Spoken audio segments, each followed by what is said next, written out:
আপনারা দেখেছেন অলরেডি আমাদের ফোর্স ডিপ্লয়মেন্ট আছে প্রত্যেকটা স্থায়ী এবং অস্থায়ী যে পশুর হাটগুলো আছে সেইখানে আমরা অতিরিক্ত ফোর্স মোতায়েন করেছি যাতে করে ক্রেতা বা বিক্রেতা কেউ যেন ভোগান্তির শিকার না হন এবং নিরাপত্তা বা আদার্স যে ল অ্যান্ড অর্ডারের ইস্যুস গুলো আছে সেগুলো যেন সুন্দরভাবে পরিচালিত হয় এই জন্য ইতিমধ্যেই আমরা আমাদের ফোর্স ডিপ্লয়মেন্ট করেছি। সেই সাথে যারা আমাদের জনগণ ঢাকা ছেড়ে যাচ্ছেন সেই জনদুর্ভোগ যাত্রীদের যাতে না হয় সেই ক্ষেত্রেও আমাদের ফোর্স ডিপ্লয় আছে, আমরা কাজ করছি, নিয়মিত পেট্রোলিং চলছে, আপনারা দেখেছেন।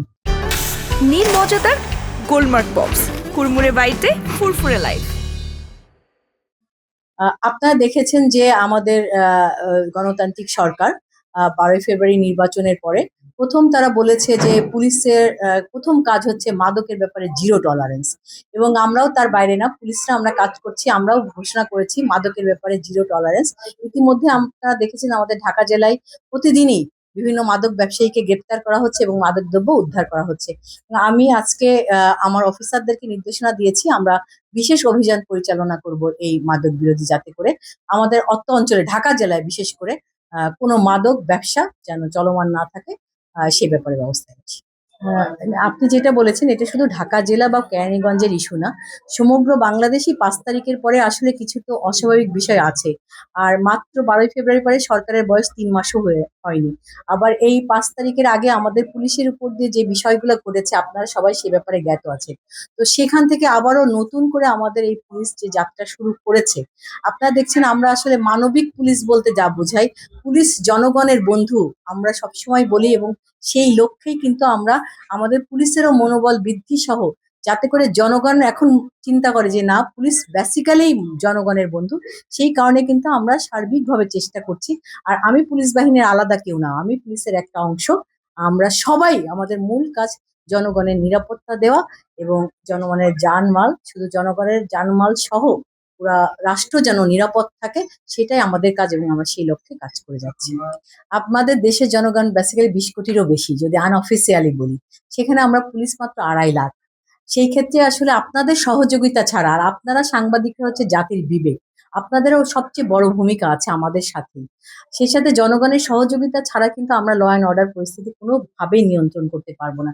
সেই ক্ষেত্রে আমি বলবো যে, আর এই আপনি যে বিষয়টা বললেন এই বিষয়ে কিন্তু আমাদের থানাতে কোনো ধরনের অভিযোগ আসেনি। আমরা কিন্তু অভিযোগের ভিত্তিতে কাজ করি। আমাদের কাছে যদি অভিযোগ না আসে তাহলে তো আমরা ব্যবস্থা নিতে পারবো না।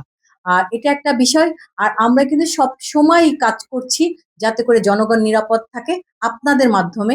আমি জনগণের সহযোগিতা চাচ্ছি, কারণ এই থানায় মাত্র আমার জনবল হচ্ছে 150 সম্ভবত, 150। কিন্তু আপনার জনগণ এখানে আই থিঙ্ক 30-40 লাখ হবে এই কেরানীগঞ্জে বাস করে।